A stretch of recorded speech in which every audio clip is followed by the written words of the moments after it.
بسم الله الرحمن الرحيم. الحمد لله رب العالمين والعاقبة للمتقين والصلاة والسلام على سيد المرسلين سيدنا محمد وعلى آله وصحبه أجمعين. أما بعد. محترم حاضرین کرام، اللہ تعالیٰ کا احسان ہے، اس کا فضل و کرم ہے کہ اس نے ہم کو اس ادارے کے اندر، مرکز السنہ کے اندر دعوتی کام کے آغاز کی توفیق بخشی. جیسے کہ آپ جانتے ہیں کہ ایک نیا ادارہ ہے جو کتاب و سنت کی دعوت کو عام کرنے کے لیے قائم ہوا ہے. اس ادارے کا مقصد اس دعوت کو عام کرنا ہے، اس پیغام کو لوگوں تک پہنچانا ہے، اس دعوت کو اور اس مشن کو معاشرے میں رائج کرنا ہے جو انبیاء کا مشن تھا، جو انبیاء کی دعوت تھی، جو انبیاء کا پیغام تھا. اللہ کے نبی صلی اللہ علیہ وسلم جب مبعوث ہوئے تھے، جب اس دنیا کے اندر تشریف لائے تھے، تو اس وقت پوری دنیا اندھیرے کے اندر تھی، گمراہی کے اندر تھی، ضلالت کے اندر تھی. ہر طرح کی برائی تھی ان لوگوں کے اندر، اور خیر سے اور بھلائی سے وہ لوگ کوسوں دور تھے. ایسے لوگوں کی اصلاح کے لیے اللہ تعالیٰ نے اپنے آخری نبی محمد صلی اللہ علیہ وسلم کو مبعوث فرمایا، اور آپ نے مرتے دم تک، آخری حد تک لوگوں کی اصلاح کے لیے کوشش کی. آپ کی اصلاح کی بنیاد جن چیزوں پر تھی، اس میں سے ایک یہ تھا کہ لوگوں کے دلوں میں عقیدہ توحید کو راسخ کرنا، اللہ کی توحید کو لوگوں کے دلوں کے اندر بٹھانا، اور معبودان باطلہ اور غیر اللہ کی پرستش اور اللہ کے علاوہ جن دوسروں کی عبادت کی جاتی تھی ان سے لوگوں کو بچانا اور روکنا. اور آپ صلی اللہ علیہ وسلم نے مددم تک اس معاملے میں، اس سلسلے میں کوشش کی، جس کا نتیجہ ہم یہ دیکھتے ہیں کہ وہ مکہ جو کفر و شرک کے اندر ڈوبا ہوا تھا، جو ضلالت گمراہی کے اندر غرق تھا، اور وہاں کے لوگ تعبد اللہ کے اندر مورتیاں رکھ کر کے اس کی پوجا کرتے تھے. 360 بت خود خانہ کعبہ کے اندر رکھے ہوئے تھے. ایسے لوگوں کے اندر جب اللہ کے نبی صلی اللہ علیہ وسلم نے توحید کی دعوت شروع کی تو ان کے اندر ایسا انقلاب برپا ہوا، ایسی تبدیلی آئی کہ وہی لوگ توحید کی دعوت کو لے کر کے دنیا کے گوشے گوشے میں اور چپے چپے میں پھیل گئے. اور اس کا نتیجہ یہاں تک پہنچا کہ آج ہم لوگ جو مسلمان ہیں اور توحید کی دعوت پر قائم ہیں، یہ انہی کی کوششوں کا ایک ادنا اثر اور نتیجہ ہے. تو توحید کی دعوت بہت بڑے خیر کا سبب ہے. اس سے بڑا خیر، اس سے بڑی بھلائی اور اس سے بڑی نیکی دنیا میں اور کوئی نہیں ہو سکتی اور نہ ہے. تو یہی ہماری دعوت کا پہلا بنیاد ہے، پہلی بنیاد ہے. یہی دعوت خیر کی پہلی بنیاد ہے. تو اسی دعوت سے، اسی چیز سے ہم اپنی دعوت کا آغاز اور ابتدا کرنا چاہتے ہیں. دوسری چیز ہے جس سے ہم اپنی دعوت کو شروع کرنا چاہتے ہیں توحید کے بعد، وہ ہے اتباع سنت. اللہ کے نبی صلی اللہ علیہ وسلم کی سنت کی پیروی کرنا. ہر معاملے میں ہم کو یہ دیکھنا کہ اللہ کے نبی صلی اللہ علیہ وسلم کا اس معاملے میں کیا طریقہ رہا ہے، اللہ کے نبی صلی اللہ علیہ وسلم کا اس معاملے میں کیا اسلوب رہا ہے، اور کیا عمل آپ کا اس معاملے میں رہا ہے. ہر معاملے میں، ہر چیز میں اللہ کے نبی صلی اللہ علیہ وسلم کی سنت کی پیروی کرنا اور آپ ان کے نقش قدم پر چلنا، یہ ہماری دعوت کا دوسرا بنیادی حصہ ہے. اور تیسرا بنیادی حصہ ہماری دعوت کا یہ ہے منہج سلف صالحین، جن میں پہلے نمبر پر صحابہ کرام آتے ہیں رضوان اللہ علیہم اجمعین، پھر صحابہ کرام کے نقش قدم پر چلنے والے، ان کے شاگرد اور ان کے بعد آنے والے تابعین کرام، اور پھر تبع تابعین. یہ تین ادوار تو لازماً آتے ہیں سلف کے اندر، صحابہ، تابعین اور تبع تابعین. اور اس بارے میں اللہ کے نبی صلی اللہ علیہ وسلم کی بہت ساری احادیث بھی ہیں، اور قرآن کے اندر بھی اللہ تعالیٰ نے ان کا سابقون الاولون کہا ہے کہ اسلام میں سبقت لے جانے والے، پہلے اسلام میں داخل ہونے والے، اس میں بنیادی طور پر تو صحابہ کرام ہیں، پھر اس کے بعد تابعین اور تبع تابعین بھی ہیں. بہرحال یہ تین ہماری دعوت کا اصل محور ہے، ہماری دعوت کا کیا اصل بنیاد ہے، توحید کی دعوت، اتباع سنت کی دعوت اور ہمارے سلف کی دعوت. تو یہی دعوت ہم ہر جگہ پیش کرتے ہیں، اسی کی طرف ہم لوگوں کو بلاتے ہیں، اور اسی کی طرف ہم لوگوں کو دعوت دیتے ہیں. بہرحال تو یہ جو ادارہ قائم کیا گیا اسی مقصد کے لیے اور اسی دعوت کو عام کرنے کے لیے، اور جو بھی کارروائیاں انشاءاللہ اس ادارے سے انجام پائیں گی، جو کام بھی اس ادارے سے ہوں گے انشاءاللہ انہی 3 بنیادوں پر اور انہی 3 چیزوں کا سامنا رکھ کر کے انجام دیے جائیں گے. جو پروگرام بھی ہوں گے، چاہے ہفتہ واری دروس ہوں، چاہے ماہانہ پروگرام ہوں، چاہے جلسے ہوں، چاہے دعوتی وفود ہوں، چاہے کتابوں کی اشاعت ہو، چاہے لائبریری کے اندر جو آپ کو کتابیں نظر آ رہی ہیں وہ کتابیں ہوں، یا علماء اکرام کی آمد ہو، ان سے استفادہ ہو، جو بھی ہو، یا کوئز مقابلہ ہو، علمی مسابقہ ہو، جتنی بھی چیزیں رکھی جاتی ہیں انہی 3 چیزوں کا پیش نظر اور انہی 3 چیزوں کی بنیاد پر رکھی جاتی ہیں. بہرحال یہ بہت بڑی خوشی کی بات ہے اور ہمارے لیے بہت بڑی مسرت کی بات ہے، اور ایک خیر کے کام کی شروعات اور آغاز، خیر کے کام کی شروعات اور اس کا آغاز ہے کہ ہم آج یہاں بیٹھے ہوئے ہیں اور اس کام کی ابتدا کر رہے ہیں. اللہ تعالیٰ اس کام کو خیر و برکت کا باعث بنائے اور اس سے بہت زیادہ خیر اللہ تعالیٰ اسے عام کرے ہمارے معاشرے کے اندر بھی، بھٹکل کے اندر بھی، اور آس پاس جتنے بھی علاقے ہوں، چاہے وہ منکی ہو، منڈیشور ہو، یا اور بھی آس پاس جتنے بھی علاقے ہیں جہاں پر ابھی سلفیت ٹھیک سے نہیں پہنچی اور لوگ سلفیت کی دعوت سے واقف نہیں ہیں. ہمارا ارادہ ہے، ہمارے عزائم ہے کہ ہم اطراف و اکناف میں بھی اس دعوت کو پھیلائیں گے، اور اللہ تعالیٰ نے اگر توفیق دی تو جتنی دور تک ہم اپنے آواز کو پہنچا سکتے ہیں انشاءاللہ پہنچ جائیں گے. اور اس کے لیے جتنے وسائل اور جتنی چیزوں کو استعمال کرنے کی، چاہے کتابوں کی اشاعت ہو، چاہے دروس کا اہتمام ہو، چاہے لائبریری اور مراکز کا قیام ہو، چاہے مساجد کا قیام ہو، چاہے مدارس کا قیام ہو، پھر اللہ تعالیٰ جتنی توفیق دے گا انشاءاللہ ہم اس سلسلے میں کوشش کریں گے. ہمارا ارادہ اور ہمارے عزائم ہے. بہرحال یہ آج کا جو اجلاس ہے، آج کی نشست ہے، ہفتہ واری درس کا اس سے آغاز ہوگا، بلکہ اس ادارے کے ذریعے سے جو جن دعوتی کاموں کا اور جن دینی پروگراموں کا آغاز ہوگا یہ اس کی پہلی نشست ہے. اس کے لیے ہم آپ کا سب کا خیر مقدم کرتے ہیں، آپ کا استقبال کرتے ہیں، اور آپ سے یہ امید کرتے ہیں اور توقع کرتے ہیں کہ انشاءاللہ آپ ہر کام میں، ہر دینی کام میں اور ہر نیک کام میں آپ ہمارا تعاون کریں گے، آپ ہمارا ساتھ دیں گے. اور جب بھی آپ کو مدعو کیا جائے گا، جب بھی آپ کو دعوت دی جائے گی ایسے پروگراموں کے لیے، ایسے اجتماعات کے لیے، آپ حاضر ہوں گے، وقت مقررہ پر حاضر ہوں گے، اور ہر طرح سے آپ ہمارا تعاون کریں گے، کیونکہ خیر کے کام میں تعاون کرنا ہی ایک مومن کی شان اور ایک مومن کی پہچان ہے. اللہ تعالیٰ کا بھی ارشاد ہے وتعاونوا علی البر والتقویٰ، خیر اور نیکی کے کاموں میں ایک دوسرے کا تعاون کرو. بہرحال وقت مقررہ پر حاضری اور جو وقت جس پروگرام کا مقرر کیا جائے اس میں آپ کا شریک ہونا، یہ بھی آپ کا بہت بڑا تعاون ہوگا.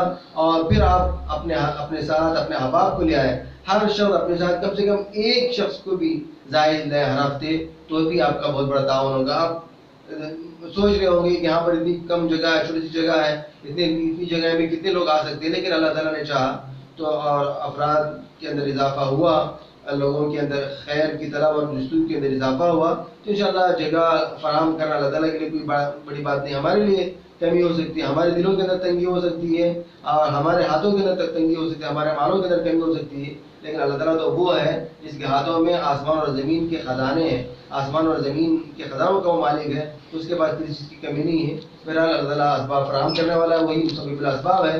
تو بہرحال آپ اپنے ساتھ ہر ہفتے کم سے کم کوشش کریں، کم سے کم ایک نئے شخص کو ہر ہفتے لے کر آئیں، تو انشاءاللہ آپ سے بہت بڑا خیر پھیلے گا، اور اس خیر میں آپ کا بہت بڑا تعاون اور حصہ ہوگا، اور آپ خود بھی شریک ہونے کی کوشش کریں. اللہ تعالیٰ سے دعا ہے کہ وہ ہمیں اس کام میں بڑھ چڑھ کر حصہ لینے اور دین کے کام کے لیے بہت بڑھ چڑھ کر کے تعاون کرنے کی اللہ تعالیٰ ہم کو توفیق نصیب فرمائے.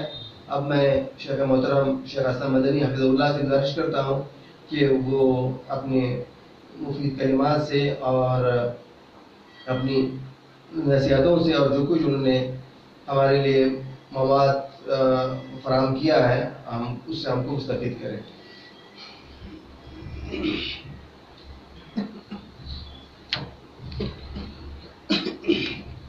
السلام علیکم ورحمۃ اللہ وبرکاتہ. ان الحمد لله نحمده ونستعينه ونستغفره ونعوذ بالله من شرور أنفسنا ومن سيئات أعمالنا من يهدي الله فلا مضل له ومن يضلل فلا هادي له وأشهد أن لا إله إلا الله وحده لا شريك له وأشهد أن محمدا عبده ورسوله أما بعد فإن أصدق الحديث كتاب الله وخير الهدي هدي محمد صلى الله عليه وسلم وشر الأمور محدثاتها وكل محدثة بدعة وكل بدعة ضلالة وكل ضلالة في النار. فأعوذ بالله السميع العليم من الشيطان الرجيم. فمن كان يرجو لقاء ربه فليعمل عملا صالحا ولا يشرك بعبادة ربه أحدا. ہر قسم کے حمد و ثنا بڑائی بریائی صلی اللہ رب العالمین کے اللہ کو جبہ ہے جس نے ہمیں اور آپ کو اس مبارک جگہ میں جمع ہونے کی توفیق بخشی. وہی اللہ رب العالمین ہے جو کارساز ہے، جو مدبر الدہور ہے، مصرف الامور ہے. ہم اسی کی تعریف و توصیف بیان کرتے ہیں اور بعدہ بے شمار درود و سلام نازل ہو ذات مبارکہ مقدسہ مطہرہ پر جنہیں اس دنیا کے اندر خاتم المرسلین خاتم النبیین بنا کر بھیجا گیا. بے شمار درود و سلام نازل ہو آپ پر، آپ کی اعلی اولاد پر، آپ کے ازواج مطہرات پر اور آپ کے اصحاب کرام پر. حضرات گرامی قادر مرکز السنہ کے ذمہ داران حضرات، عزیز سامعین کرام، پردہ نشین خواتین، آج بتاریخ 12 مئی 2016 برود جمعرات کا دن بعد نماز عصر کا وقت یقیناً ایک ایسا لمحہ ہے جس کو انشاءاللہ تاریخ میں یاد کیا جائے گا، اور ایک ایسی گھڑی ہے جہاں پر ایک ایسے عمل کی ابتدا کی جاتی ہے جس سے ہمیں بہت ساری امیدیں اور بہت ساری خیر و توقعات ہماری وابستہ ہیں. ہم اللہ تبارک تعالیٰ سے بدایتاً دعا گو ہیں کہ الہ العالمین ہماری اس مجلس کو کامیاب بنا اور اس مجلس کی تمام سامعین اور سامعات کے گناہوں کو معاف فرما، اور جب ہم یہاں سے جائیں تو ہمارے سارے کے سارے گناہ معاف ہوں. آمین. حضرات گرامی قدر، ابھی آپ کے سامنے محترم شیخ سیز ندوی حفظہ اللہ اس مرکز السنہ کا تعارف کروا رہے تھے اور بہت ساری باتیں اس سلسلے میں آپ کے سامنے آئیں، اور جو اس کے عزائم ہیں اور صرف بھٹکل ہی نہیں، بھٹکل کے باہر بھی اس صدائے توحید کو پھیلانے کے جو عزائم ہیں یقیناً بہت ہی نیک اور خوش آئندہ عزائم ہیں. ہماری دعا ہے کہ الہ العالمین آپ تمام لوگوں کے اعمال میں برکتہ نازل فرمائے اور آپ کو اخلاص کی دولت سے مالا مال فرمائے. آج کی اس ملاقات میں ہم جس موضوع کے اوپر کشائی کرنا چاہتے ہیں وہ کوئی نیا موضوع نہیں، لیکن نیا موضوع نہ ہونے کے باوجود انتہائی عظیم موضوع ہے. وہ ایک انتہائی عظیم موضوع ہے کہ جس کے اوپر ہمارے اس دین کی اساس اور بنیاد ہے، جس کے بغیر انسان کا کوئی عمل دربار الہی میں مقبول نہیں ہوتا. وہی وہ عمل ہے جس کے لیے اللہ تبارک تعالیٰ نے انسانوں کو پیدا فرمایا. وہی وہ فطرت ہے جس کے بارے میں فرمایا فطرت اللہ التی فطر الناس علیہا. تو ہماری مراد اخلاص للہیت ہے. اخلاص للہیت ایک ایسا عظیم عمل ہے کہ کلمہ لا الہ الا اللہ، پہلا کلمہ جس کو اللہ تبارک تعالی نے فرمایا کشجرۃ طیبہ، مبارک درخت سے تعبیر کیا، ایک عظیم کلمہ ہے. اخلاص کی دولت بہت بڑی دولت ہے، ہم آپ تصور نہیں کر سکتے. بہت ساری باتیں آپ سنے ہوں گے اس کے سلسلے میں، بہت ساری تقاریر آپ سنے ہوں گے اس کے سلسلے میں، اور اچھی بات ہے کہ اس موضوع کے اوپر بار بار آپ سنتے ہیں اور آپ کو سنایا جاتا ہے۔ وَذَكِّرْ فَإِنَّ الذِّكْرَ تَنفَعُ الْمُؤْمِنِينَ، اس لیے کہ یہ نصیحت ہے اور نصیحت مومنوں کو فائدہ دیتی ہے۔ بطور نصیحت آپ کے سامنے چند باتیں یاد کرنے کی میں جسارت کر رہا ہوں۔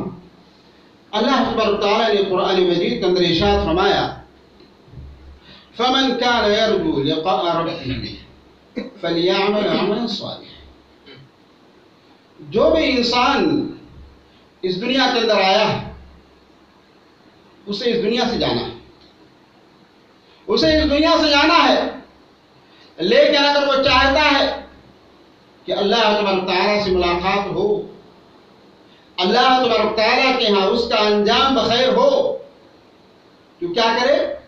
فَمَنْ كَانَ يَرْجُو لِقَاءَ رَبِّهِ، جو اپنے رب سے ملاقات کرنا چاہتا ہے اسے چاہیے یعمل عملا صالحا، فلیعمل عملا صالحا، نیک عمل کرے۔ عمل صالح ضروری ہے اس کے لیے، عمل صالح کے بغیر دیدار رب نہیں ہو سکتا، ملاقات الہی نہیں ہو سکتی، لقاء رب حاصل نہیں ہو سکتا۔ ولا یشرک بعبادۃ ربہ احدا، اور اس کے ساتھ میں ضروری ہے کہ وہ کہ اپنے رب کے ساتھ کسی کو شریک نہ کرے، شریک نہ کرے، اعمال صالحہ ہو، اور اعمال صالحہ کے ساتھ میں اخلاص و للہیت پائی جائے، شرک نہ ہو، توحید ہو، شرک نہ ہو، اتباع سنت ہو اور اخلاص و للہیت ہو، یہ دونوں چیزیں آپ کے ساتھ میں ہوگی تو پھر انشاءاللہ آپ کی ملاقات اللہ تبارک تعالیٰ کی ہوگی، اور اللہ تبارک تعالیٰ آپ کا اچھا استقبال کرے گا، اچھی مہمانداری کرے گا۔ یوم نحشر المتقین الی الرحمن وفدا ونسوق المجرمین الی جہنم وردا، اے لوگوں اس دن کو یاد کرو جس دن کے بارے میں اللہ تعالی نے فرمایا کہ ہم متقیوں کو کی مہمانداری کریں گے، ان کے ساتھ اچھا برتاؤ اور سلوک کریں گے، اور جنت کی طرف ان کو وفد کی شکل میں لے جائیں گے، مہمان کی شکل میں اس کو ہم لے جائیں گے۔ لیکن اس کا برخلاف جو ہوگا، جو گنہگار ہے، جو معصیت کا دلدادہ ہے، جو مجرم ہے، الی جہنم وردا، کہ جہنم اس کے لیے تیار ہوگی، اور جہنم کے اندر اس کو پیاسا اور اس کو بھوکا اس کو ڈھکیل دیا جائے گا۔ وردا یعنی ایسا انسان جو انسان پیاس سے تڑپ رہا ہو، اسے پیاس کی شدت ہو، اور ایسی صورت میں اس کو ڈھکیل دیا جائے، اس کو ہاتھ دیا جائے جہنم کی طرف، والعیاذ باللہ۔ تو اخلاص ایک بہت عظیم چیز ہے۔ اخلاص ہے کیا؟ اخلاص کی تعریف کے اندر اگر ہم جاتے ہیں تو متعدد علماء کرام نے اخلاص کی تعریفات کی۔ علامہ ابن القیم رحمۃ اللہ علیہ نے بھی اس کی متعدد تعریفات کو ذکر کیا، امام نووی رحمۃ اللہ علیہ نے بھی مختلف تعریفات کو ذکر کیا ہے، اور عام طور سے جو تعریفات اس سلسلے میں ذکر کی جاتی ہیں زیادہ تر صفات کو بیان کیا گیا ہے، کیونکہ صفات ہی کے ذریعے سے چیزوں کو وضاحت ہوتی ہے۔ جو صفات اور خوبیوں کا ذکر آ گیا تو اس کے ذریعے سے اس کی وضاحت ہو جاتی ہے۔ بدایتاً اس کی تعریف، پہلی تعریف یہ ہے ان تعمل العبد او ان تعمل العمل الصالح، پہلی شرط یہ ہے کہ آپ نیک عمل کریں، برا عمل نہیں، برے عمل کے اندر اخلاص نہیں ہوتا۔ اخلاص کے لیے شرط ہے کہ آپ کا عمل اچھا، ان تعمل العمل الصالح ابتغاء مرضات اللہ تعالی، اللہ تبارک تعالیٰ کی رضا چاہتے ہو، آپ کا نیک عمل بھی ہو، اور ساتھ میں ضروری ہے کہ مرضات الہی بھی ہو، اللہ کی خوشنودی بھی مقصود ہو۔ طمعا فیما عند اللہ طمعا فيما عند الله من الثواب. اللہ تبارک تعالیٰ کے پاس میں اس سے متعلق جو ثواب ہے اس کی بھی آپ کے دل کے اندر آرزو ہو، اس کی بھی پانے کی خواہش ہو. یہ نہ ہو کہ جنت سے بالکل بے رغبتی ہو. نہیں، اللہ تبارک تعالیٰ نے جو جنت متقیوں کے لیے تیار کیا اس کی بھی رغبت آپ کے دل کے اندر ہونی چاہیے. اصل آپ کی رضا اور رغبت رضا ہو اللہ تبارک تعالیٰ کی، لیکن طمع بھی ہونی چاہیے کہ اللہ نے جو متقیوں کے لیے تیار کیا اس کی بھی طمع. یدعوننا رغبا ورہبا. قرآن نے ان کی متقیوں کی تعریف کی کہ وہ اپنے رب کو پکارتے ہیں، ہمیں پکارتے ہیں، ہم سے ڈرتے ہوئے بھی اور ہم سے امید رکھتے ہوئے بھی. امتثالا لامر اللہ. اور یہ بندہ جو عمل صالح کرے وہ اللہ تبارک تعالیٰ کی حکم کے تابعداری میں کرے. یہ 4 شرائط ہیں. یہ چیزیں اگر پائی جاتی ہیں تو آپ کے عمل کے اندر اخلاص. اگر اس سے ذرا سا بھی آپ ہٹتے ہیں تو گویا کہ اخلاص کے دائرے سے نکل جاتے ہیں. علامہ ابن قیم رحمۃ اللہ علیہ نے اس کی تعریف میں یوں ذکر کیا: تصفیۃ العمل عن ملاحظۃ المخلوقی. تصفیۃ العمل عن ملاحظۃ المخلوقی. انسان اپنے عمل کو خالص کر لے اور لوگوں کی نگاہوں سے اور لوگوں کے لحاظ سے بغیر، یعنی لوگوں کی رعایت نہ کرے اپنے عمل کے اندر. اپنے عمل کو لوگوں کی دکھاوے کے لیے، لوگوں کی نظر کی لوگ ہمیں اچھا کہیں، لوگ ہمیں برا کہیں، لوگ ہمیں ایسا کہیں، لوگ ہمیں بہت بڑا قاری کہیں، لوگ ہمیں بہت بڑا داعی کہیں، ان ساری لحاظات سے، ان ساری چیزوں کی رعایت کرنے سے انسان اپنے عمل کو پاک کر لے. ان ساری چیزوں کی رعایت کرنے سے انسان اپنے عمل کو پاک کر لے، وہ انسان اس کے عمل کے اندر اخلاص ہوتا ہے. امام نووی رحمۃ اللہ علیہ نے اس کی تعریفات میں یوں ذکر کیا ہے کہ ان تكون عمله فی سرہ و جہرہ، یعنی اس کا وہ عمل سرن اور جہرن یکون للہ تعالی فقط، صرف اللہ تبارک تعالیٰ کے لیے ہو، لا یخالطہ لا یمازجہ شیء من نفس او دنیا او ہوا. یعنی اس کے عمل کے اندر کسی دنیا کی ملاوٹ نہ ہو، کسی نفسی خواہش نفس کی ملاوٹ نہ ہو، ان سارے چیزوں سے وہ پاک ہو. یعنی گویا کہ انسان کوئی بھی عمل کرے، کوئی بھی عمل صالح کرے تو اللہ رب العالمین کی رضا جوئی کے لیے کرے، اور اللہ تبارک تعالیٰ نے جو طریقہ بتایا اس طریقے کے مطابق وہ کرے، اس طریقے کے وہ مطابق کرے، اور اس کا ظاہر و باطن برابر ہو، اس کا ظاہر و باطن برابر ہو. ظاہر کے اندر بھی ویسے ہی عمل کرتا ہے، باطن کے اندر بھی ویسے عمل کرتا ہے. اور انسان موجود ہو نہ موجود ہو، ہمیں نماز ادا کرنی ہے. ہم نماز ادا کرتے ہیں اسی خوشی اور خضوع کے ساتھ میں، چاہے ہم بند کمرے کے اندر ہوں، چاہے ہم مسجد کے اندر ہوں. ہمارے اندر وہی کیفیت ہوتی ہے جو کیفیت رات کی تاریکیوں کے اندر ہوتی ہے، وہی کیفیت مسجد کے اندر بھی ہوتی ہے. لیکن اگر انسان پہنچتا ہے نماز پڑھنے کے لیے اور سوچتا ہے، پہلے شروع کر دیا اس نے سورہ فاتحہ کے بعد قل اللہ احد، دیکھا کوئی بڑا آدمی آ گیا جو ہے چلو ہم ذرا لمبی کر دیتے ہیں اپنی دکھانے کے لیے، تو یہ نیتوں کی جو تبدیلی پیدا ہوئی یہی اس کے اندر ریا پیدا ہوئی. اخلاص کے منافی چیز ہے، اخلاص کے منافی ہے. اخلاص اس کو قبول نہیں کرتا ہے، اللہ تبارک تعالیٰ اس کو قبول نہیں کرتا ہے. اس لیے ان چیزوں سے انسان کو اپنے آپ کو دور رکھنا ضروری ہے. انسان کہیں بھی ہو، کسی بھی میدان میں ہو، انسان کے لیے ضروری ہے میرے بھائی اور ساتھیوں کہ انسان اپنے اعمال کو، اپنے اعمال کے اندر اخلاص و للہیت پیدا کرے.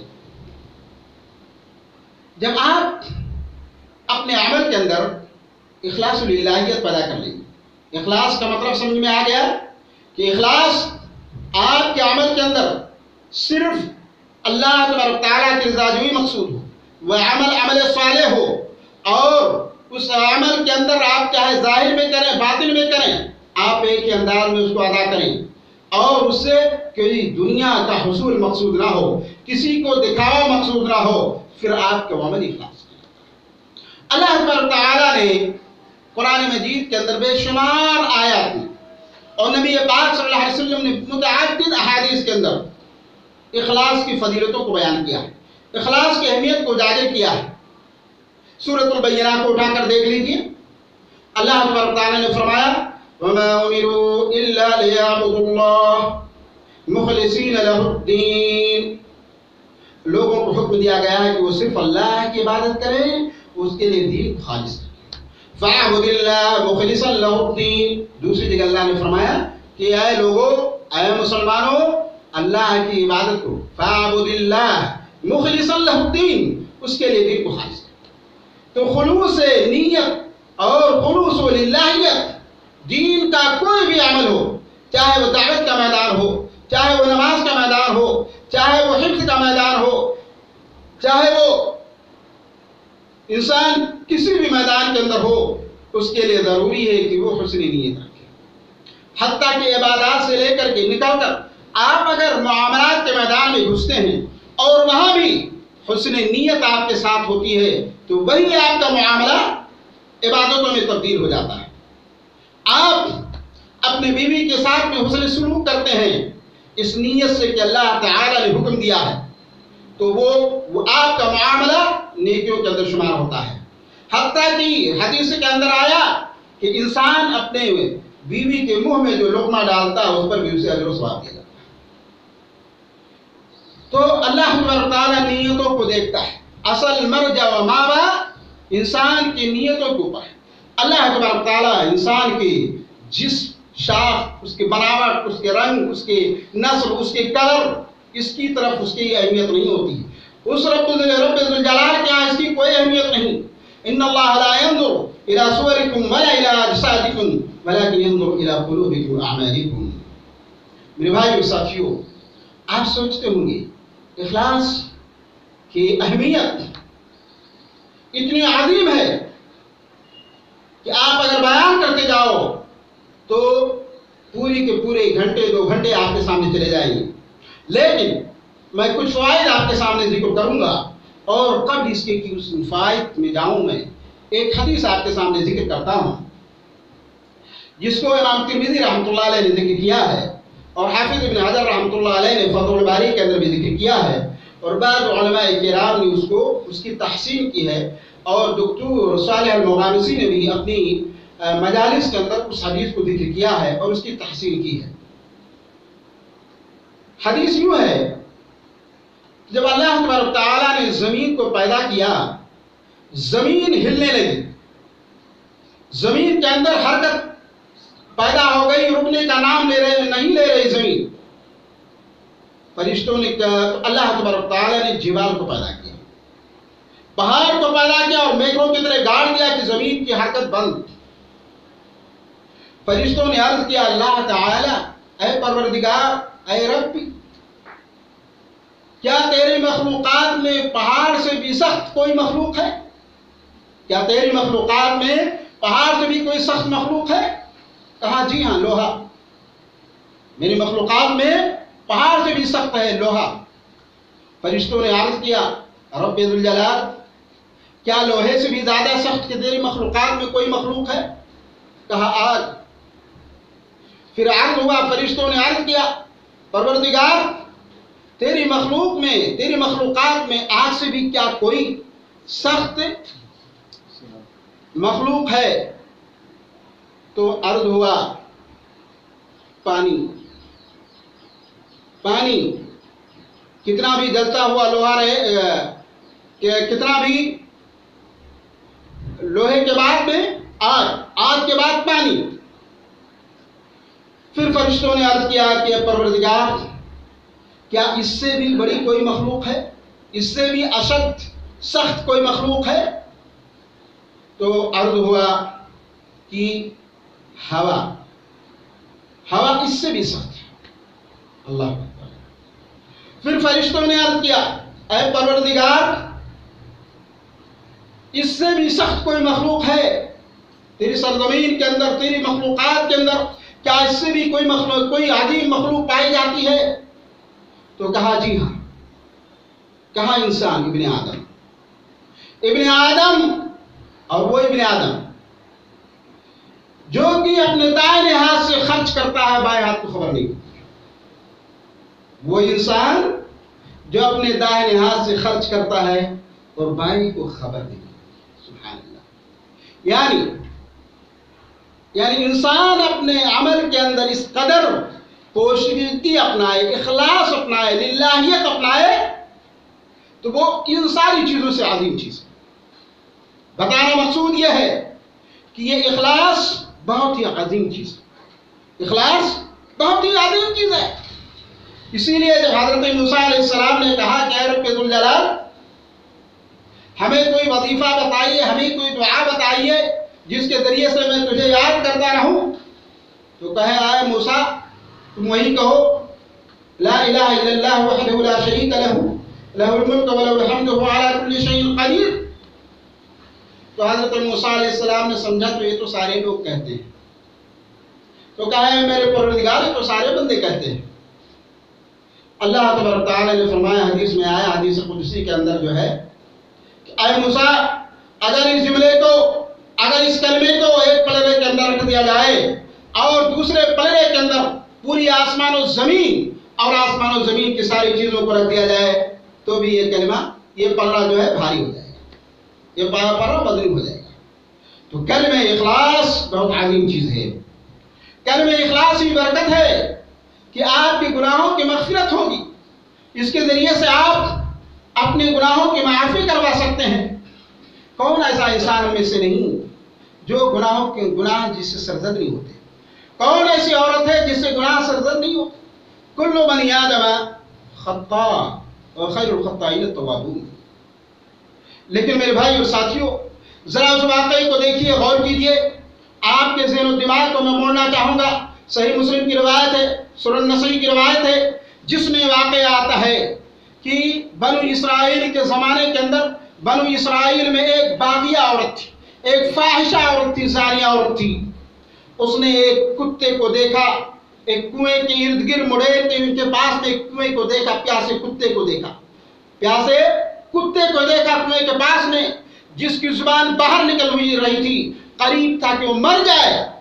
اس کو ترس آتا ہے، اس کو رحم آتا ہے۔ وہ باغیہ عورت دیکھتے ہوئے فوراً کے فوراً اپنے موزے کو نکالتی ہے اور اپنے دوپٹے کے اندر باندھتی ہے اور موزے کو ڈالتی ہے، اس جراب کو کنویں کے اندر ڈالتی ہے اور پانی نکال کر کے کتے کو پلاتی ہے اور کتے کی جان بچاتی ہے۔ وہاں پر اس عمل کے لیے کہنے والا، مجبور کرنے والا کوئی نہیں، دکھانے کے لیے وہ عمل نہیں۔ اللہ رب العالمین بہت خوش ہوتا ہے۔ تھی وہ مجرمہ، تھی وہ باغیہ، لیکن اس کے باوجود بھی اللہ تبارک تعالیٰ نے اس کے اس عمل کو اتنا پسند کیا، اتنا پسند کیا کہ اللہ نے اس کو معاف کر دیا، بخش دیا، اور وہ حدیث کے اندر موجود ہے۔ سبحان اللہ۔ تو یہ اخلاص جب دل کی گہرائیوں میں پہنچتا ہے اور دل کی گہرائیوں سے جب انسان کسی عمل کی طرف جاتا ہے تو اللہ تبارک تعالیٰ کی اس کی بڑی قدر ہوتی ہے کہ اللہ تبارک تعالیٰ پردہ ڈال دیتا ہے اس کے گناہوں، اس کو معاف کر دیتا ہے۔ اس لیے ہمیں بھی ضرورت ہے کہ ہم اپنے عمل کے اندر اخلاص پیدا کریں۔ کوئی بھی کام کرنا چاہے تو ہم اخلاص سے کریں۔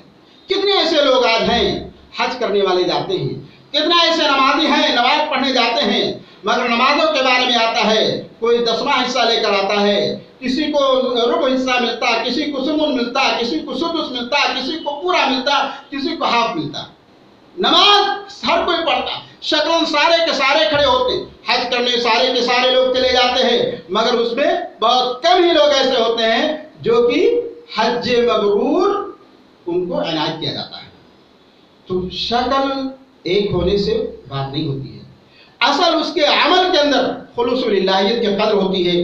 اس لیے ہمیں چاہیے کہ ہم اس چیز کی طرف دھیان دیں۔ اخلاص ایک ایسی دولت ہے جس کے ذریعے سے انسان اپنے دلوں سے فتنوں کو دور کر سکتا ہے، فتنوں کو ہٹا سکتا ہے، ورنہ فتنے تو دنوں رات ایسے فتنوں کا وجود ہے، اتنے زیادہ فتنے پیدا ہو گئے، اتنے زیادہ فتنے آتے ہیں کہ سرور کائنات محمد رسول اللہ صلی اللہ علیہ وسلم نے فرمایا تھا تعرض الفتن علی القلوب كعرض الحصیر عودا عودا، کہ انسان کے دلوں کے اوپر تو فتنے ایسے پیش ہوتے ہیں کہ جس طریقے سے چٹائیاں لپیٹی جاتی ہیں ایسے دلوں کے اوپر فتنوں کا وجود ہوتا ہے، فتنوں کا حملہ ہوتا ہے، لیکن ان فتنوں کو دلوں سے دور کیا جاتا ہے صرف ایک شکل میں، اخلاص۔ شیطان بھی اس انسان کے اوپر حملہ نہیں کر سکتا، اس انسان کے اوپر کنٹرول نہیں حاصل کر سکتا جو مخلصین میں سے ہے۔ لعبادک منہم المخلصین، یہ قرآن مجید نے فرمایا۔ علامہ ابن تیمیہ رحمۃ اللہ علیہ فرماتے ہیں لا تزول الفطرۃ عن القلب الا اذا كان دین العبد كله للہ، کہ دلوں سے فتنہ زائل نہیں ہوتا ہے الا یہ کہ بندے کا پورا دین صرف اللہ کے لیے ہو جاتا ہے۔ معلوم کیا ہوا کہ ہمارے گناہوں کی مغفرت اسی میں پوشیدہ ہے، ہم اسی کے ذریعے سے اپنے گناہوں کی معافی کروا سکتے ہیں، ہم اسی کے ذریعے سے اپنے دلوں کو فتنوں سے بچا سکتے ہیں، اور یہی وہ اخلاص ہے۔ اس کو اپنانے کے بعد میں ہمارے لیے آسانیاں پیدا کر دیتا ہے اللہ رب العالمین، ہمارے معاملات کے اندر آسانیاں پیدا ہو جاتی ہیں، اور کتنی بھی مشکلات کے اندر ہم گھرے ہوئے ہوں اللہ تبارک تعالیٰ ان کو دور فرما دیتا ہے۔ ایک مرتبہ کا واقعہ ہے، وقت کتنا ہے؟ زیادہ وقت نہیں، 10 منٹ۔ ایک مرتبہ کا واقعہ ہے، ایک صحابی اللہ کے رسول صلی اللہ علیہ وسلم کے پاس میں آتے ہیں، بیعت کرتے ہیں، اور اس غزوے کے اندر اللہ کے رسول صلی اللہ علیہ وسلم کو غنیمت ملتی ہے، اور اللہ کے رسول صلی اللہ علیہ وسلم کو بلاتے ہیں اور ان کو کچھ مال دینا چاہتے ہیں، تو انہوں نے عرض کیا اللہ کے رسول میں نے اس لیے بیعت نہیں کی، میں نے مال کی خواہش سے بیعت نہیں کی ہے، میں نے تو اس لیے بیعت کی ہے کہ تیر یہاں سے نکلے اور ادھر پار ہو جائے۔ سبحان اللہ، تیر ادھر سے نکلے ادھر پار ہو جائے، ہم نے بیعت اس لیے کی ہے۔ اللہ کے رسول صلی اللہ علیہ وسلم نے فرمایا کہ اگر تو نے اللہ کو سچ کر کے دکھایا تو اللہ تبارک تعالیٰ بھی تمہیں سچ کر کے دکھائے گا، اللہ تبارک تعالیٰ بھی تمہارے لیے وعدے کو پورا کر کے دکھائے گا۔ بعد میں معلوم ہوا کہ وہ صحابی اسی غزوے کے اندر شہید ہو جاتے ہیں۔ اللہ تبارک تعالیٰ انسان کی نیتوں کو دیکھتا ہے، اور انسان کی نیتوں کے مطابق ان کے اجر و ثواب اور ان کے لیے معاملات کو آسان فرما دیتا ہے۔ میرے بھائی و ساتھیوں، اخلاص و للہیت ایک ایسی چیز ہے جس کے ذریعے سے ہمارے نیکیوں کے درجات بڑھ جاتے ہیں، نیکیوں کے اعمال، نیکیوں کے درجات کئی گنا ہو جاتے ہیں۔ ایک آدمی روزہ رکھتا ہے لیکن روزہ اللہ کی رضا کے لیے، روزہ اللہ کی خوشنودی کے لیے رکھتا ہے۔ اللہ تعالیٰ نے اس روزے داری کے بارے میں کیا فرمایا؟ الا الصیام فانہ لی وانا اجزی بہ، سوائے روزے نیکیوں کے اعمال 1 گنا سے لے کر 10 گنا تک ہوتے ہیں، 700 گنا تک ہوتے ہیں، لیکن روزے کے ثواب کے بارے میں اللہ نے فرمایا اس بندے کے لیے جس نے اپنے روزے کو صرف اللہ کی رضا جوئی کے لیے رکھا ہے، اس لیے کہا ہے الصیام فانہ لی وانا اجزی، کیونکہ اخلاص کا تعلق ظاہری عمل سے نہیں ہے، اخلاص کا تعلق اس دل کے اعمال سے ہے، دل کے گہرائیوں سے ہے۔ جس قدر انسان اپنے دل کی گہرائیوں کے اندر وہ عمل رکھتا ہے اور اس نیت سے کرتا ہے، اسی قدر اللہ تبارک تعالیٰ کے یہاں قدر ہوتی ہے۔ آپ ذرا غور کیجئے، اللہ کے نبی صلی اللہ علیہ وسلم نے فرمایا کہ اے لوگوں، میرے صحابہ کو گالیاں مت دینا، میرے صحابہ کو برا بھلا مت کہنا، میرے صحابہ کو گالیاں مت دینا، اس لیے کہ تم میں سے ان کے بعد میں آنے والا کوئی احد جیسا پہاڑ، جبل احد جیسا سونا بھی اللہ کے راہ میں خرچ کرے گا تو بھی بلغ مد احدہم ولا نصیفا، انہوں نے ایک مد جو اور آدھا مد جو اللہ کے راہ میں خرچ کیا اس کے مقابلے میں نہیں پہنچ سکتا۔ تو اللہ تبارک تعالیٰ کے یہاں اخلاص و للہیت کے قدر ہے۔ اخلاص و للہیت کی اہمیت کو سمجھنے کی کوشش کریں میرے بھائی اور ساتھیوں۔ اس لیے انسان کو چاہیے کہ اپنے حرکات و سکنات میں، اپنے اقوال و اعمال میں دل کی گہرائیوں سے اس چیز کو اعتراف کرے اور دل کے گہرائیوں میں اس چیز کا اقرار کرے اور اس کے بعد میں اس کو کرے اور کسی کے ریا اور نمود کا اس میں شائبہ نہ رکھے، کسی کے دکھاوے کے لیے نہیں، شہرت طلبی کے لیے وہ چیز نہ ہو، تو اللہ تبارک تعالیٰ اس کو قبول فرمائے گا اور اللہ تبارک تعالیٰ اس کو صدیقیت کے مقام پر نصیب کرے گا۔ صدیقیت کا مقام ملنا آسان نہیں جب تک کہ آپ حتی یکتب عند اللہ صدیقا۔ صدیق کب لکھا جاتا ہے؟ جب انسان سچ بولتا ہے، سچ کام اپناتا ہے، سچ لوگوں کے ساتھ میں رہتا ہے، سچ کی تلاش میں رہتا ہے، سچ پر عمل کرتا ہے، پھر وہ جا کر کے سچ کے مقام تک، صدیقیت کے مقام تک پہنچتا ہے۔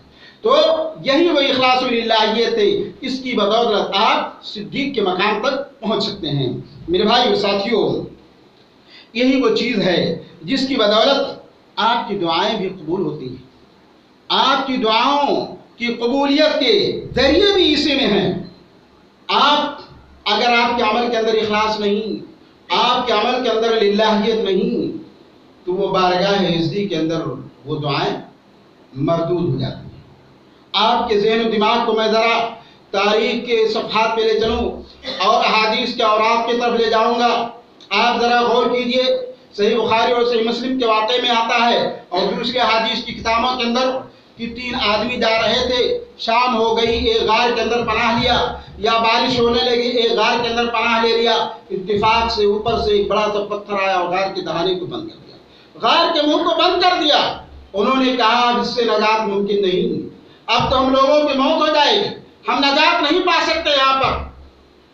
پھر ان میں سے کہا ایک طریقہ ہے کہ ہر کوئی اپنی اپنی زندگی کے اندر اس نے جو اچھا عمل کیا ہو، صرف اللہ کی خاطر کیا ہو، کوئی اور چیز مطلب نہ رہی ہو، اس کے حوالے سے وہ اللہ تعالیٰ سے دعا کرے، اس کے حوالے سے وہ اللہ سے دعا مانگے، تو اللہ تبارک تعالیٰ امید ہے کہ اللہ تعالیٰ ان پریشانیوں کو دور کرے، ان پریشانیوں کو سے نجات دے۔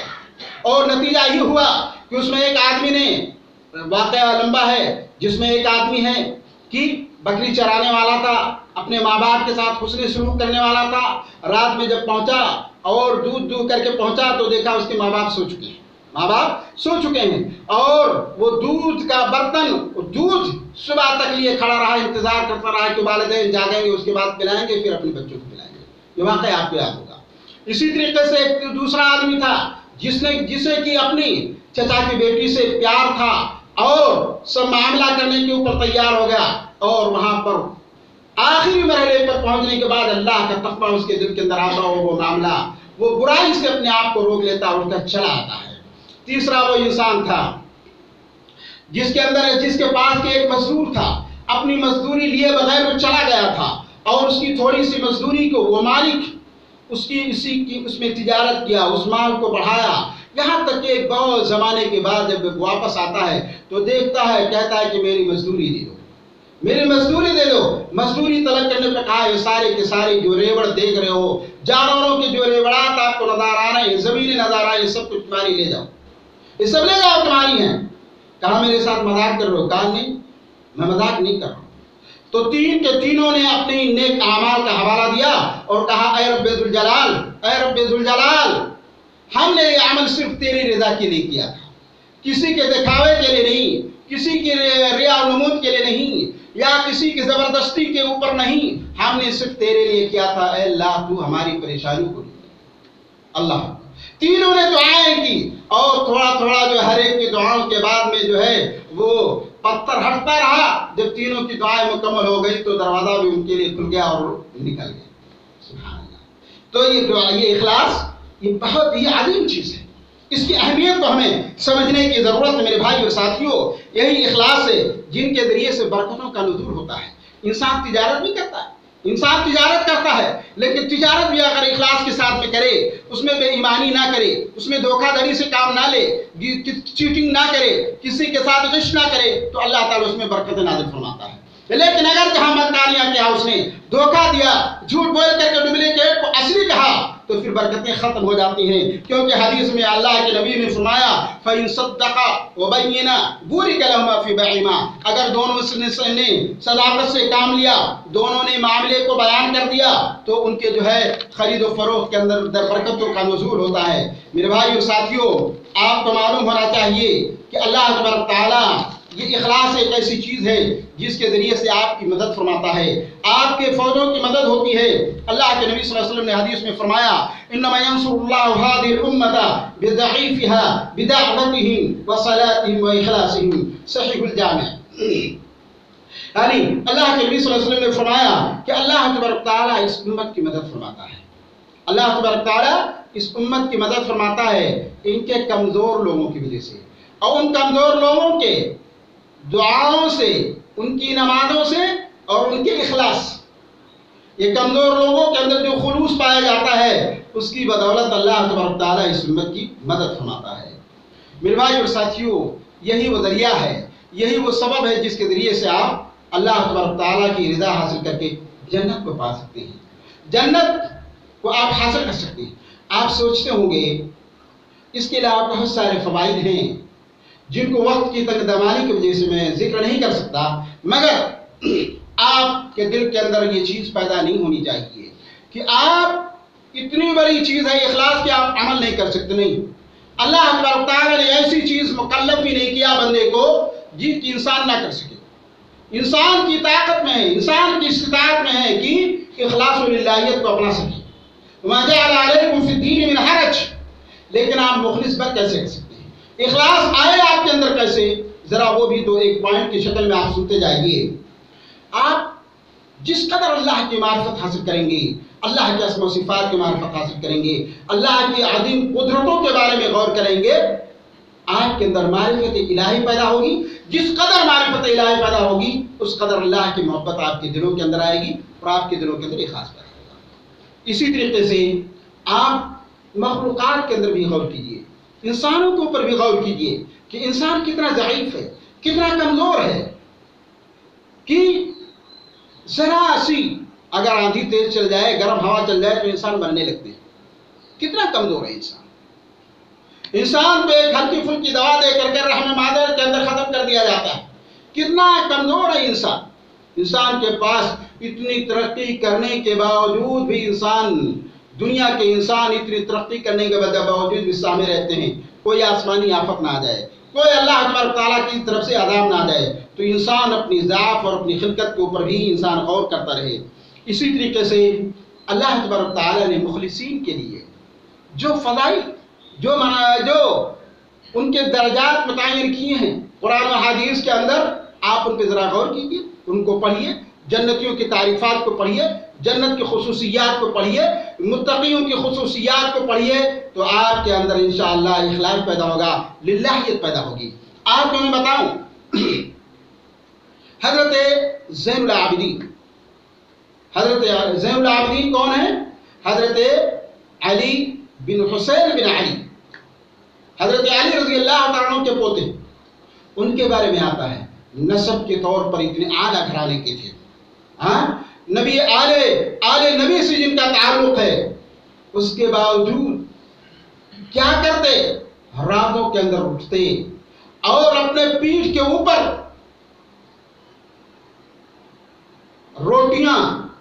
روٹیوں کی گٹھری لا دیتے اور لے جا کر کے غریبوں کے اندر تقسیم کرتے، رات کے اندھیرے میں، تاکہ کوئی پہچان نہ پائے کہ کون دینے والا ہے، اور دے کر کے چلے آتے تھے، کسی کو معلوم نہ ہو ان کے عمل کے اندر۔ یہ اخلاص للہیت تھی۔ حضرت عبداللہ بن مبارک رحمۃ اللہ علیہ کا نام آپ سارے کے سارے لوگ جانتے ہوں گے۔ عبداللہ بن مبارک ایک جلیل القدر عابد و زاہد محدث اس دنیا کے اندر پیدا ہوئے۔ ان کے بارے میں آتا ہے ابتدائی ایام میں وہ بھی گمراہ تھے، لیکن اللہ تعالی نے ان کو ہدایت دی، اور اس قدر عبادت اور زہد ان کے اندر آیا کہ ان کے ساتھی کہتے ہیں کہ ہم لوگ ایک مرتبہ چل رہے تھے، ایک مرتبہ جا رہے تھے، اتفاق سے تیل کچھ ختم ہو گیا چراغ کے اندر، اندھیرا چھا گیا، چراغ گل ہو گیا، ہم لوگ چراغ کو صحیح کرنے میں لگ گئے، اندھیرا کافی تھا، اور اتنی دیر میں دیکھتے ہیں کہ کہ حضرت عبداللہ بن مبارک رونے لگے. جب چراغ جلا تو دیکھا ان کی داڑھی پوری آنسوؤں سے تر ہو چکی ہے. پوچھا گیا ماجرا کیا ہے، کیا وجہ ہے کہ آپ اتنا رو رہے ہیں، کیا کوئی بات ہے؟ انہوں نے کہا کوئی کچھ نہیں. ظلمت قبر ذرا یاد آ گئی، قبر کی تاریکیوں کو یاد کیا تو میرے دل کے اندر رقت پیدا ہوئی اور یہ چیز حاصل ہوئی. میرے بھائیوں کے ساتھ اس طریقے سے بہت سارے بات. حضرت تمیم رضی اللہ تعالیٰ عنہ کے پاس میں ایک صحابی آتے ہیں، ایک صحابہ آتے ہیں اور پوچھتے ہیں ما صلاتک فی اللیل کیف صلاتک فی اللیل، یعنی آپ کی نماز کیسے ہوتی ہے رات کے اندر، رات کے اندر آپ نماز کیسے پڑھتے، کتنا پڑھتے، کیا کرتے آپ؟ حضرت تمیم رضی اللہ تعالیٰ عنہ ان کی طرف دیکھتے ہیں، یعنی آپ میری نماز کے بارے میں پوچھ رہے ہیں، میرے داخلی عمل کے بارے میں پوچھ رہے ہیں. انہوں نے عرض کیا کہ ایک رکعت میں چھپے طور پر سری طور پر پڑھ لوں لوگ جان نہ سکیں، پوری رات قیام اللیل کرنے سے ہمارے نزدیک زیادہ بہتر ہے.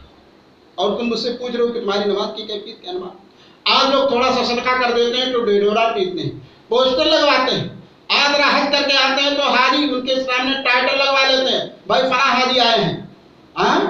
یہ ہمارے عمل اور ہمارے کردار کا معاملہ ہے، اور وہ زمن صالحین کا کردار تھا. وہ ہمارے اسلاف تھے جو اپنے اعمال کو بتانا نہیں چاہتے کہ ہم رات میں کیا کرتے ہیں، کیسے نیکیاں کرتے ہیں، جو کہ اپنے داہنے ہاتھ سے خرچ کرتے تھے، بائیں کو خبر نہیں ہوتی تھی. حتیٰ کہ عبد الرحمن بن ابی لیلہ کے بارے میں آتا ہے، عبد الرحمن بن ابی لیلہ کے بارے میں آتا ہے کہ راتوں کو اٹھ کر کے نماز پڑھتے اور ذرا سی آہٹ سنتے کہ کوئی دروازہ کھولنے والا ہے تو فوراً وہ لیٹ جاتے تاکہ دوسروں کو پتہ نہ چلے میں نماز پڑھ رہا ہوں، میں بھی جاگ رہا ہوں. سبحان اللہ، وہ تھا اخلاص، وہ للہیت تھی. کیا ہمیں بھی ضرورت نہیں؟ آج ہم اتنے زمانے گزرنے کے بعد میں کیا اے مسلمانوں ہم محتاج نہیں کہ ہم اس طریقے سے اخلاص پیدا کریں، للہیت پیدا کریں. ہم آیات پڑھتے ہیں، احادیث پڑھتے ہیں اور صحابہ کے اقوال و آثار سنتے ہیں. ہمارے اندر آنا چاہیے، ہمارے اندر بھی اخلاص و للہیت کا جذبہ پیدا ہونا چاہیے. آپ یہ جان کر کے جاؤ کوئی بھی عمل اللہ تعالیٰ کے دربار میں مقبول نہیں ہوگا جب تک کہ اس کے اندر اخلاص نہیں ہوگا، اخلاص و للہیت نہیں ہوگا.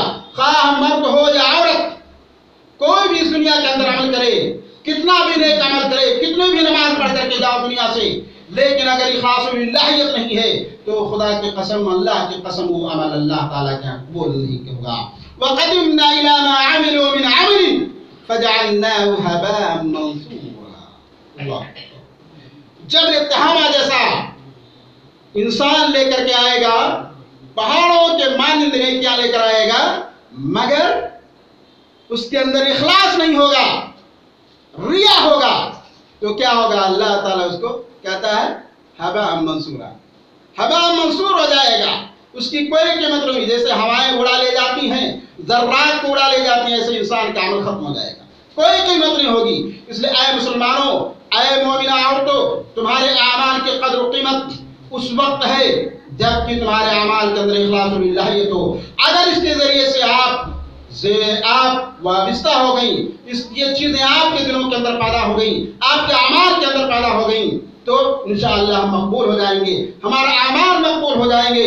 اس لیے ضرورت ہے ہر داعی کو، ضرورت ہے ہر قاری کو، ضرورت ہے ہر مدرس کو، ضرورت ہے ہر کسی مرکز کے سینٹر کے چلانے والے کو، ضرورت ہے ہر مومنہ مدرسہ کو، ضرورت ہے ہر استاذ کو کہ وہ اپنے عمل کا محاسبہ کرے، اپنے اعمال کا حساب کرے اور اخلاص و للہیت کو پیدا کرے. بغیر اخلاص و للہیت کے اللہ تبارک تعالیٰ اس کو قبول نہیں فرماتا. حدیث قدسی آتا ہے، حدیث قدسی میں اللہ نے فرمایا انا من الشرکاء عن الشرک من عمل عملا اشرک فیہ معی غیری ترکتہ شرکہ، کہ میں پارٹنروں کے پارٹنری سے، میں شریکوں کی ساجھیداری سے میں بہت دور ہوں، میں بہت دور ہوں. میں پارٹنر کو، میں شراکت کو، میں ساجھیداری کو پسند نہیں کرتا. اے لوگوں سن لو، جس نے کوئی ایسا عمل کیا جس میں میرے ساتھ کسی اور کو ساجھیدار بنا لیا تو میں اس کو بھی چھوڑتا ہوں، اس کے عمل کو بھی چھوڑ دیتا ہوں.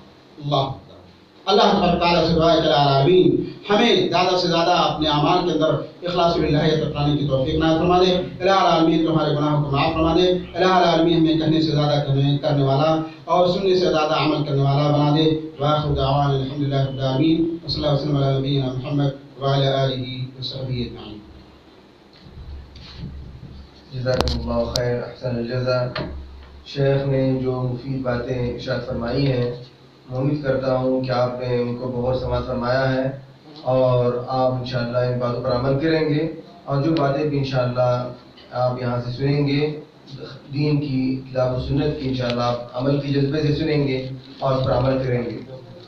اسی کے ساتھ آج کی نشست کا اختتام ہوتا ہے. میں دعا کرتا ہوں کہ ہمیں دین کی باتوں کو سننے اور اس پر عمل کرنے کی توفیق سے فرمائے. وآخر دعوانا الحمدللہ رب العالمین.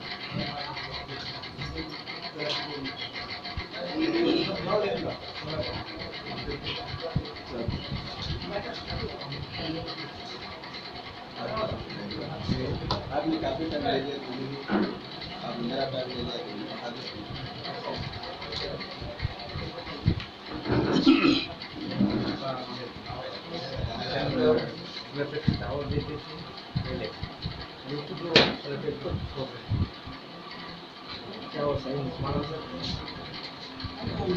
دعا کر سکتے ہیں اللہ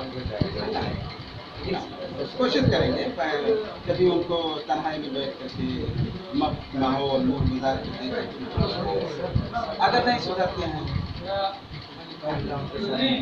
لال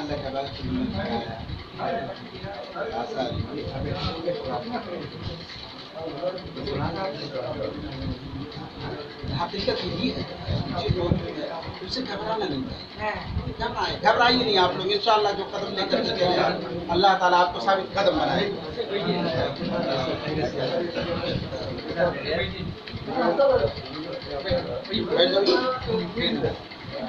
آئیے بھائی، آپ شیخ آئیے.